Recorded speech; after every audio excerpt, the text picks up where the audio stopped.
Voilà. La femme sur la serre à la serre. Comment on a des pays au Valais? Kombo na Karine, navana kinzenze na makala. Ovana kinzenze na makala. Siko yo témoigner Zambé sali mpona yo.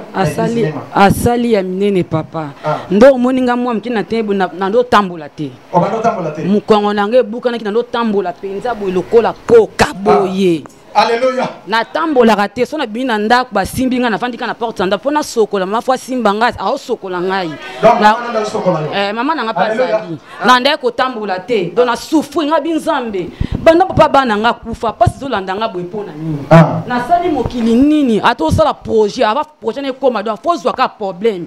Akona saki programme na do teka na zikida na saki programme teka lundi nga jeudi. Maladi wana ezunga dale vidi na koite lo côté mbana moka rhumatisme kayenga mkongo bimba ngabandi kolena ndako ngabinzambe na sali nini la kisanga te église nga yo pesa nga délivrance à vie na pona o ke église ebele na kepa mugisha na zo solution vie na ngate aussi o tambole église na tambole be pa tiba mutombo na kenda na mona nga solution moko te mo suna zaki sko mercredi na ba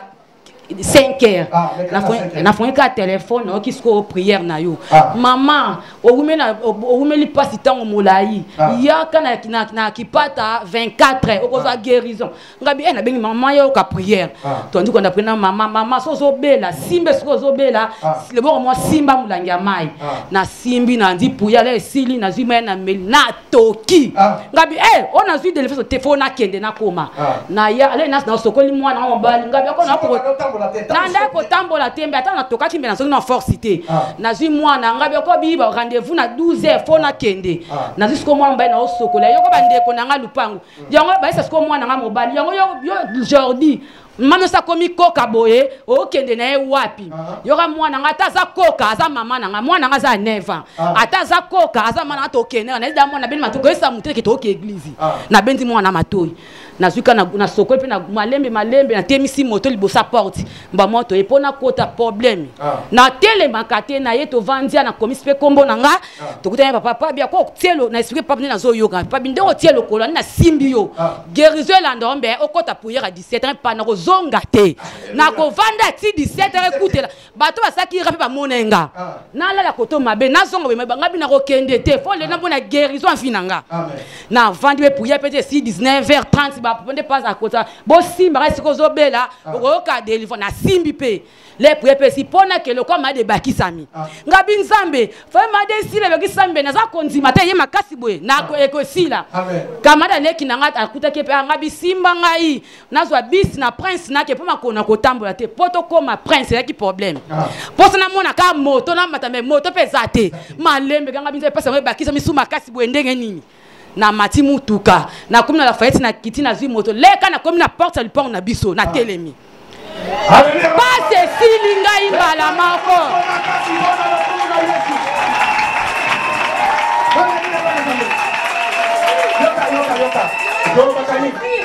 Tolo bakani tukane ozobi mao lela tozo na noti wapi ela miete mama loba papa stilité na koloba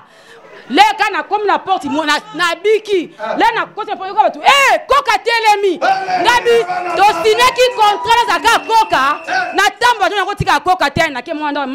accès mambo yesu église koloba te vanga no yesa mute po atesi mutu aza mutu na koloba te na fa na kaka siko maleki na siko ba komile kwa pion ko ka no uti wapi o ka ngabi te na uti ba camarade na nga bon to za ko ngabi te asu koka te sina tamboli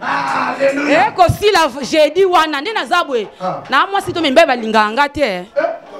nazo kosate naza kokonda po maladi ne tungsama za tala munene bote be sale silinga po na okipete ko na passe le kelinga nazo na mitiki na biso mbeba linganga te